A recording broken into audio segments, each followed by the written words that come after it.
Selamat datang di podcast Bagi Horor.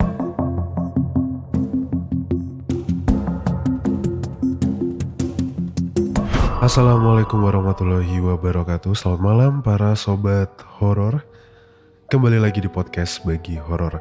Tentunya masih bareng aku Arga di sini. Apa kabar semuanya?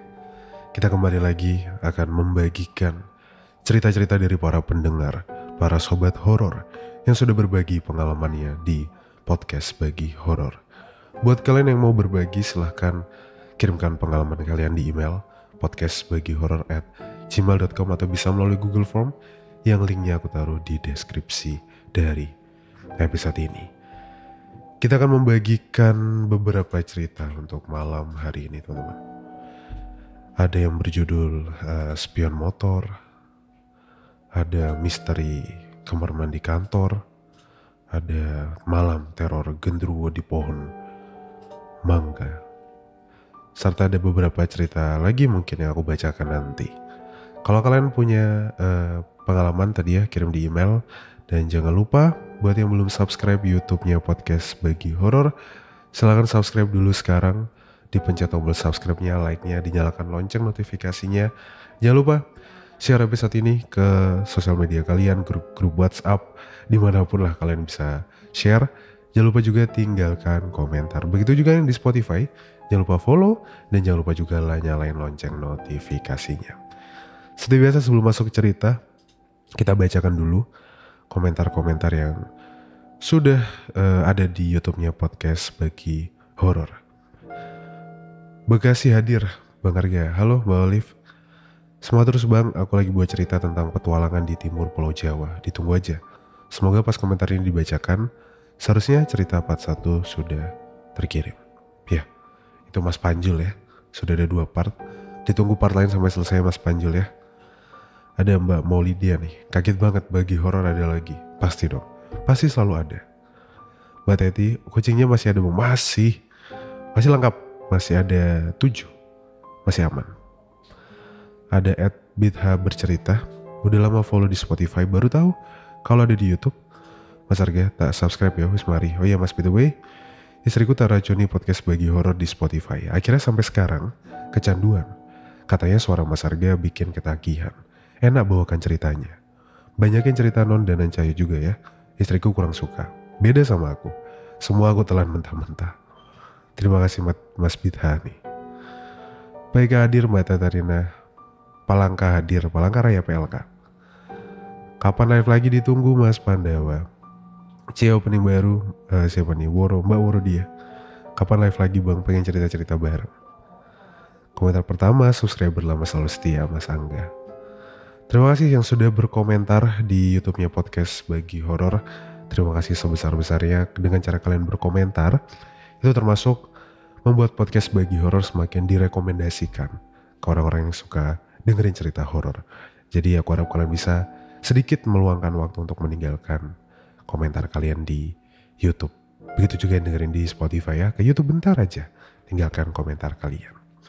Oke, langsung aja kita masuk ke cerita-cerita untuk hari ini. Pasang headset kalian, tutup pintu, matikan lampu.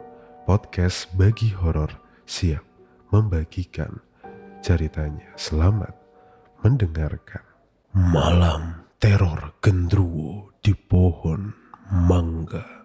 Halo pendengar setia podcast Bagi Horor, perkenalkan namaku Gita. Cerita yang mau aku share ini tentang pengalamanku sendiri yang berubah dari skeptis jadi percaya tentang hal-hal goib, khususnya tentang genderuwo yang katanya ngendon di pohon mangga di rumah nenekku. Jadi gini ceritanya. Rumah nenekku itu ada di sebuah desa di Jawa Timur. Di halaman belakang rumah nenek, ada satu pohon mangga yang udah tua banget, besar dan rindang. Menurut cerita keluarga, pohon mangga itu banyak yang bilang konon katanya itu tempat tinggal suatu makhluk yang namanya itu genderuwo. Makhluk gaib yang sering diceritakan dalam mitologi Jawa sebagai sosok yang besar dan menakutkan. Sejak kecil, aku udah sering dengar cerita dari sepupu atau om, tante tentang penampakan atau kejadian aneh yang berhubungan dengan pohon mangga ini. Tapi aku yang dibesarkan di kota agak skeptis dengan cerita-cerita seperti itu. Aku pikir mungkin mereka cuma kena sugesti atau terlalu banyak nonton film horor gitu. Nah, cerita ini terjadi waktu aku balik kampung dan menginap di rumah nenekku pas liburan semester. Malam itu, setelah makan malam, aku dan beberapa sepupu ngobrol-ngobrol di teras belakang, ngeliatin pohon mangga itu dari kejauhan. Lampu halaman yang redup bikin pohon itu terlihat lebih mistis kesannya. Salah satu sepupuku, sebut saja namanya Riko, itu mulai cerita lagi tentang genderuwo yang suka nongol di pohon itu. Katanya, kadang-kadang bisa dilihat bayangan hitam besar lewat sekelebat, atau dengar suara ketawa keras di tengah malam. Aku masih setengah percaya di situ, setengah percaya setengah enggak lah. Sampai akhirnya, apa yang terjadi malam itu mengubah segalanya. Pas kita lagi asik ngobrol, tiba-tiba angin ini kenceng banget, gak tahu dari mana. Ada angin kenceng, suasana tuh jadi aneh. Daun-daun pohon mangga itu mulai gerak-gerak. Dan tiba-tiba aja, aku dan semua yang ada di teras itu ngeliat sosoknya besar, hitam, kayak buto, kayak raksasa lah. Itu melintas di belakang pohon mangga itu sekelebat. Sosok itu muncul dan menghilang begitu cepatnya. Tapi cukup lama, walaupun munculnya itu cepat, tapi cukup lama, bikin semua orang yang ada di teras itu terdiam dan tentu saja merinding. Aku yang biasanya gak percaya dengan hal-hal seperti ini, itu langsung kaku. Rambut di belakang leherku tuh berdiri, dan aku bisa rasakan jantungku tuh berdetak begitu kencang. Sepupuku yang lain ada yang teriak, ada yang langsung lari masuk ke dalam rumah, termasuk aku. Malam itu aku gak bisa tidur sama sekali. Aku terus-terusin mikir, sosok yang aku lihat tadi di pohon mangga itu apa. Mau percaya itu tapi ada, mau gak percaya udah lihat sendiri. Bahkan bukan cuma aku, tapi banyak orang yang ada di teras belakang waktu itu lihat sosok ini, sosok yang sama. Keesokan harinya, aku cerita ke nenekku, dan dengan tenang nenek hanya bilang, ya wis, dia tuh memang suka muncul. Ya asal kita ndak ganggu, dia juga ndak ganggu kok. Setelah kejadian itu, setiap kali aku balik ke rumah nenek, aku jadi kayak lebih lebih respect lah, lebih tahu kalau di pohon mangga itu memang ada penghuninya. Aku gak lagi menganggap cerita-cerita tentang genderuwo sebagai sekedar dongeng atau sekedar nakutin anak kecil. Aku belajar bahwa ada hal-hal di dunia ini yang mungkin gak bisa dijelaskan dengan logika, tapi nyata adanya. Terima kasih buat yang sudah mendengarkan. Semoga kalian gak pernah harus berurusan dengan makhluk yang satu ini atau hal-hal serem lainnya. Terima kasih. Terima kasih untuk Mbak Gita sudah berbagi pengalamannya tentang sosok genderuwo. Kadang kalau kita emang cuma sekadar mendengar cerita gitu ya, apalagi cuma satu orang yang menyaksikan. Satu orang menyaksikan, misalnya dia cerita ke si B, terus B mengaku juga lihat, dia cerita ke A sama C, terus C mengaku melihat, itu kan akhirnya kayak jatuhnya sugesti ya. A cerita, awas lo di pohon itu ada pocong misalnya. Terus B akhirnya karena dia tahu cerita itu dan A pernah melihat pocong di situ, akhirnya suatu ketika waktu B lewat, dia merasa tersugesti, wah pohon ini ada pocongnya, pohon ini ada pocongnya. Akhirnya di pikiran kita tuh menggambarkan si sosok pocong ini yang mengakibatkan hal itu tervisualisasi jadi pocong di pohon ini. Tapi yang jadi permasalahan adalah kadang-kadang Itu kan kalau sendirian ya, bisa jadi hanya sekedar sugesti dari visual yang kita bayangkan. Tapi kalau lebih dari 2 orang, lebih dari 1 orang aja deh, 2-3 orang, melihat hal yang sama, mendeskripsikan hal yang sama, ya udah gak bisa dibantah ya kan.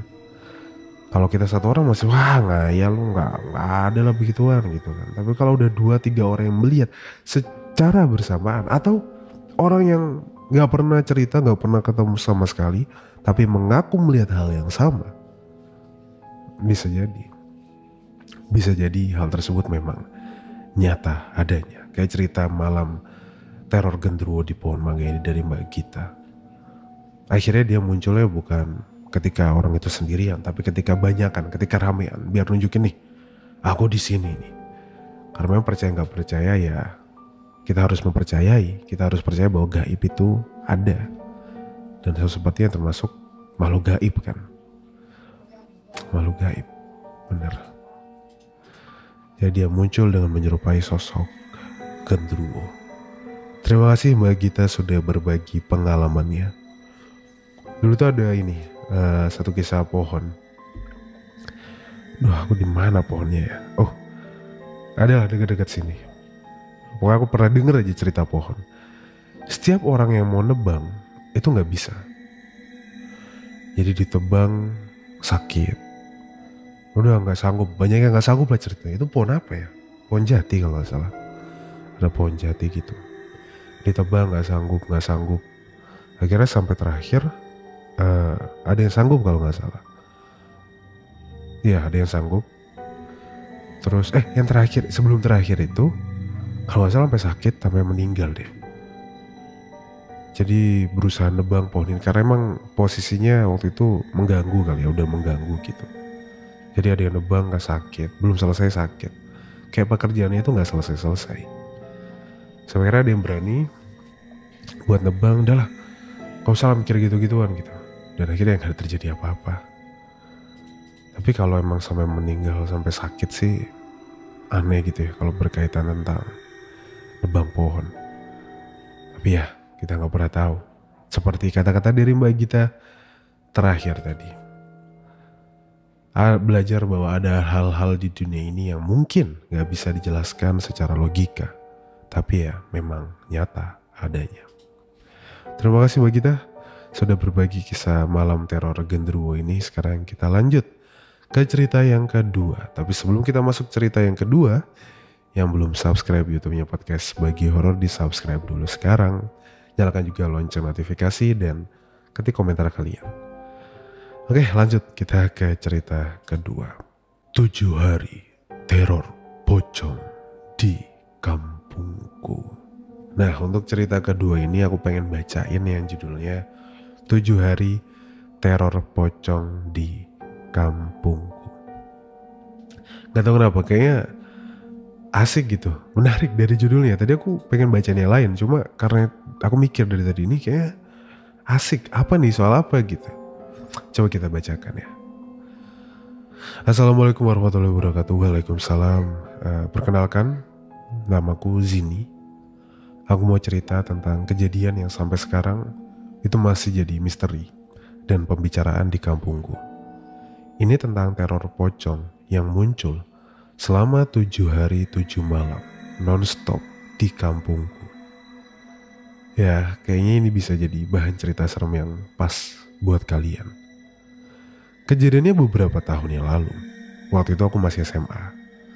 Semuanya berawal dari satu malam yang kelihatannya itu biasa-biasa aja, normal. Aku ingat banget. Itu malam minggu. Dan biasanya malam minggu banyak anak muda yang nongkrong sampai larut. Tapi malam itu, suasana jadi berbeda setelah teriakan seseorang memecah kesunyian. Orang ini teriak karena katanya dia lihat pocong di pinggir jalan dekat kuburan yang memang dekat banget sama tempat anak-anak muda suka nongkrong. Awalnya banyak yang gak percaya sih. Mikir mungkin ini cuma orang iseng atau orang ngeprank gitu. Tapi aku dan beberapa teman memutuskan buat cek ke lokasi. Lebih ke penasaran aja sih waktu itu. Sampai di sana, kita dibuat syok, dibuat merinding. Di balik cahaya lampu yang remang-remang, ada sosok pocong putih duduk bersila tepat di depan kuburan. Aku yakin itu bukan prank karena cara dia bergerak itu aneh dan gak mungkin manusia biasa bisa acting atau ngeprank kayak gitu. Kita semua langsung kabur terbirit-birit. Besokannya, kabar tentang pocong itu udah nyebar ke seluruh kampung. Dan bukan cuma itu, pocong itu muncul lagi di malam berikutnya, di tempat yang berbeda. Kali ini lebih dari satu orang yang melihat. Dan anehnya, penampakan ini terjadi setiap malam selama 7 hari berturut-turut. Setiap malam, cerita tentang lokasi dan saksi yang melihat pocong itu berbeda-beda. Ada yang bilang mereka lihat pocong itu melayang. Ada yang bilang melompat. Dan semuanya sama. Mereka bilang pocong itu tiba-tiba hilang dalam sekejap. Aku sendiri sih setelah kejadian malam pertama cukup ngeri ya, dan memilih untuk gak lihat lagi secara langsung. Jadi cuma dengar ceritanya doang. Nah, yang bikin semua orang tambah bingung, gak ada satupun dari kita yang ngerti kenapa hal ini bisa terjadi. Apalagi setelah hari ke-7, pocong itu gak pernah muncul lagi. Seperti angin, hadir dan pergi tanpa jejak yang jelas. Pak RT dan beberapa orang tua kampung coba untuk mengadakan pengajian seminggu sekali dengan harapan bisa menjauhkan hal-hal negatif dari kampung kita. Beberapa orang tua yang paham soal mistis lah, bilang mungkin ini adalah suatu pertanda. Tapi pertanda apa? Gak ada yang tahu pasti. Sampai hari ini nih, teror 7 hari itu masih jadi misteri di kampungku. Cerita-cerita tentang pocong itu sering jadi bahan obrolan di warung kopi atau saat kumpul-kumpul keluarga. Meskipun sudah beberapa tahun berlalu, tidak ada yang benar-benar lupa dan tidak ada yang ingin mengalaminya lagi. Terima kasih buat yang sudah dengerin ceritaku di podcast Bagi Horor. Semoga kalian mendapatkan dosis horor yang cukup dan oke, ini gak perlu dibacakan yang bawah. Wassalamualaikum warahmatullahi wabarakatuh. Terima kasih untuk Mas Zini sudah berbagi ceritanya. Karena yang buat tadi ada nama aslinya. Cerita Mas Zini ini nama samaran mungkin ya. Ini cuma sedikit tulisan di bawah. Terima kasih Mas Zini sudah berbagi pengalamannya di podcast Bagi Horor. Sudah berbagi sebuah pengalaman teror 7 hari 7 malam. Teror pocong. Harusnya kalau dari cerita Mas ini, kenapa kesannya aneh? Karena biasanya teror pocong itu diawali dengan sesuatu terjadi.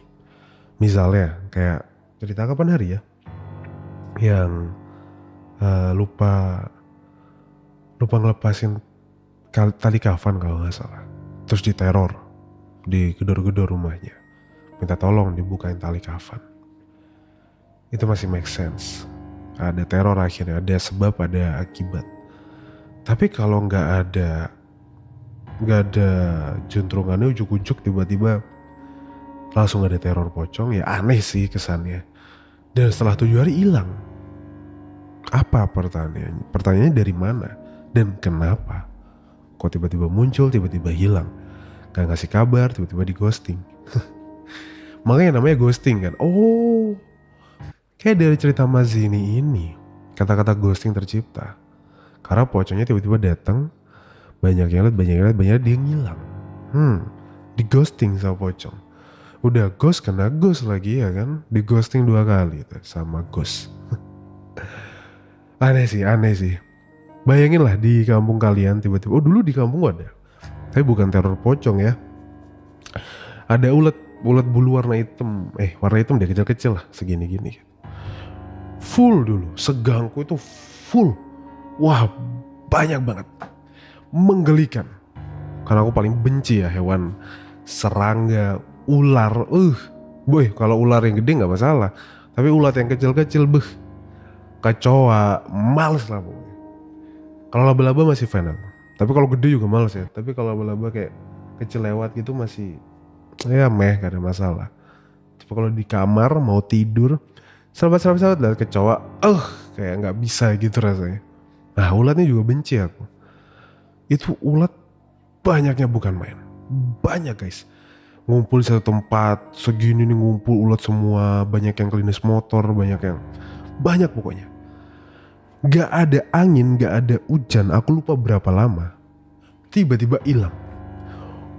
Literally hilang mayatnya. Gak ada, ya mungkin ada lah ya beberapa. Tapi overall tuh hilang, lenyap. Yang jadi pertanyaan kemana mereka semua. Maksudnya kok kita gak ngerti ya dia pergi itu kapan gitu. Kan biasanya kalau pergi bareng kan pamitan ya kan. At least pamitan lah, saya pergi dulu gitu. Atau rombongan, itu kan pasti kelihatan kudu pergi kemana. Ini enggak kelihatan sama sekali. Dan itu cuma kejadian sekali seumur hidupku. Dari mana? Masih gak ada yang tahu. Misteri. Kayak misteri teror 7 hari teror pocong di kampungku ini. Aneh. Banyak yang bilang biasanya berkaitan tentang pesugihan atau berkaitan tentang tumbal segala macamnya gitulah dulu ya waktu aku SD banyak yang bilang seperti itu. Mungkin dari 7 hari teror pocong ini juga ada berkaitan tentang pesugihan mungkin. Tapi mungkin ya kita nggak boleh suuzon kan, kita harus tetap husnuzon teman-teman, harus tetap berprasangka baik. Karena apa ya? Blank, sesaat kayak ya itulah. Karena Tuhan itu mengabulkan prasangka baik hambanya, kalau nggak salah gitu ya. Tergantung dari prasangka hambanya. Jadi kita harus tetap berprasangka baik. Nah cerita terakhir nih kita bacain sebuah cerita yang berjudul Spion Motor. Langsung aja kita masuk ke cerita yang ketiga. Spion Motor. Assalamualaikum Bang Arga. Sebelumnya perkenalkan, nama saya Ica. Waalaikumsalam warahmatullahi wabarakatuh. Salam kenal Kak Ica. Cerita ini dimulai dari rasa penasaranku terhadap salah satu jalan yang sebenarnya sering aku lewati. Jalan ini berada di tengah sawah yang menghubungkan antara dua dusun. Di awal memasuki jalanan ini terdapat pemakaman umum yang menyambut. Di sekitar jalan ini juga terdapat pemandian umum yang biasa kami sebut kali, serta terdapat satu musola kecil yang sudah lama terbengkalai dan seringkali dicap menyeramkan. Pencahayaan di jalan ini memang minim banget, apalagi motorku lampunya juga nggak terlalu terang. Jadi kalau lewat sini harus lebih hati-hati biar nggak salah jalan. Setiap kali aku lewat jalan ini, selalu ada satu orang lagi yang menemani. Kalaupun lewat sendirian, itu pasti saat masih terang. Tapi kali ini, rasa penasaranku benar-benar memuncak. Aku heran, kenapa kerabatku yang umurnya jauh di bawahku berani lewat jalan ini meskipun malam hari. Sementara aku gak berani. Ya gak ada salahnya juga sih aku coba lewat jalanan itu di malam ini, pikirku saat itu. Sebelum menuju jalan itu aku sempat ragu-ragu. Tapi waktu lihat ada motor lain yang menuju ke arah jalan tersebut, aku jadi pede buat ngikutin. Sayangnya di pertigaan depan, motor itu malah jalan lurus. Padahal jalan yang di tengah sawah ini seharusnya belok ke kiri di pertigaan tersebut. Sejenak aku kembali berpikir, apakah aku tetap mengikuti motor di depanku dan melewati jalan lain, atau tetap melewati jalan di tengah sawah itu sendirian? Oke, kita cobalah. Aku pun membelokkan motorku menuju jalanan tersebut. Disambut dengan pemakaman umum, berhasil membuat bulu kuduku bergidik ngeri. Aku terus berpikir bahwa gak ada apa-apa, ini gak ada apa-apa. Tapi jangan pernah noleh ke spion. Perjalanan aman. Sampai aku ada di penghujung jalan. Rumah-rumah warga udah kelihatan. Suara orang bercengkerama juga mulai kedengeran. Aku sejenak mengamati mobil merah yang terparkir tepat di pinggir jalan. Dan setelah itu aku berpikir bahwa ternyata lewat jalanan ini gak seserem yang aku bayangkan. Tapi bodohnya aku malah mencoba mengintip spion motorku. Dan di spion itu ada pemandangan yang bikin aku merinding. Meskipun pandanganku sedikit kabur, aku jelas melihat kain merah yang melayang di belakangku. Tanpa pikir panjang, aku langsung tancap gas sambil terus beristighfar. Aku juga sambil mikir, itu apa ya? Kalau itu mobil merah yang aku lihat tadi, kan aku belum ngelewatin. Jadi gak mungkin lah kelihatan di spion. Di jalan yang udah aku lewatin juga cuma ada sawah. Gak ada warna merah sedikit pun. Beberapa hari kemudian, aku ceritalah ke ibuku. Kagetnya ibuku bilang kalau dulu waktu muda, bapakku juga pernah lihat perempuan pakai baju merah melewati jalan tersebut dan menuju pemakaman. Anehnya setelah berulang kali dipanggil sama bapakku, perempuan tersebut tidak sekalipun menjawab dan terus-menerus melangkahkan kakinya ke arah pemakaman. Lantas, apa yang aku lihat di spion motorku itu? Apa ini ada korelasinya dengan yang sosok dilihat oleh bapakku? Sampai sekarang, aku masih gak tahu apa yang aku lihat saat itu. Dan sampai sekarang juga, aku masih belum berani melewati jalanan tersebut sendirian di malam hari. Itu dia tadi cerita spion motor tentang penampakan. Hari ini banyak, 3 cerita tuh banyak misterinya semua ya. Cerita pertama yang soal sosok penunggu pohon mangga itu akhirnya melihat secara bersama-sama. Diakhiri dengan kata-kata, banyak hal yang kadang bekerja di luar logika kita, tapi hal itu nyata adanya. Terus tiba-tiba ada teror 7 hari pocong, yang dimana akhirnya tetap menjadi misteri. Dari mana sosok ini hadir, kenapa, mengapa, bagaimana, dan apa juga yang membuat dia hilang. Dan cerita terakhir ada dari Kak Ica tentang spion motor, yang dimana dia lihat sosok kain merah. Waktu cerita ke ibunya, ternyata bapaknya bertahun-tahun yang lalu pernah melihat sosok baju merah, perempuan berbaju merah jalan menuju pemakaman tersebut. Yang bikin mengerikan adalah bagaimana kalau sosok itu tahu kalau ini adalah anak dari sosok laki-laki yang memanggilku beberapa tahun yang lalu. Wah, merinding bro. Cerita-cerita yang diakhiri dengan misteri seperti ini, dia cerita bukan gantung ya, misteri ya.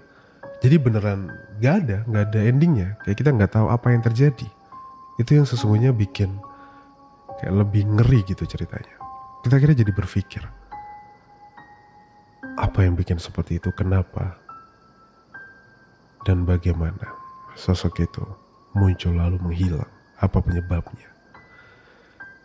Ya itulah 3 cerita kita di malam hari ini teman-teman. Terima kasih untuk Kak Ica, terima kasih untuk Mas Zini, dan terima kasih untuk Kak Gita tadi ya. Terima kasih sudah berbagi pengalamannya di podcast Bagi Horor. Kalau punya pengalaman lain boleh berbagi lagi. Atau kalian yang sedang mendengarkan ini, para sobat horor punya pengalaman seperti Kak Gita, Kak Zini, ataupun Kak Ica, silahkan kirimkan pengalaman kalian di email podcastbagihoror@gmail.com atau bisa melalui Google Form yang linknya nanti aku taruh di deskripsi dari episode ini. Itu tanpa email, jadi kalian tinggal copy paste cerita kalian. Itu 3 cerita kita untuk malam hari ini, semoga cukup untuk menemani malam kalian dan memenuhi dosis horor harian kalian. Dan terima kasih buat yang udah subscribe, terima kasih yang udah support terus podcast Bagi Horor. Mohon maaf uploadnya jarang akhir-akhir ini. Kemarin Radi Sambi adalah kerjaan lain, jadi mohon maaf. Tapi semoga bisa makin sering aktif lagi di YouTube, begitu juga di Spotify. Jangan lupa follow TikTokku juga @argase. Di sana juga sering bahas-bahas misteri dan cerita-cerita horor pendek Dan jangan lupa juga dengerin podcastku Freepod, itu podcast bareng teman-teman, ada di Spotify, linknya ada di deskripsi juga. Terima kasih semuanya yang udah selalu support podcast Bagi Horor, terima kasih sebesar-besarnya. Aku, Arga, pamit undur diri, mohon maaf kalau ada salah-salah kata, dan ingat, anggap saja cerita di podcast Bagi Horor itu cuma hiburan semata. Ambil positifnya dan buang negatifnya. Wassalamualaikum warahmatullahi wabarakatuh. Selamat malam dan selamat istirahat.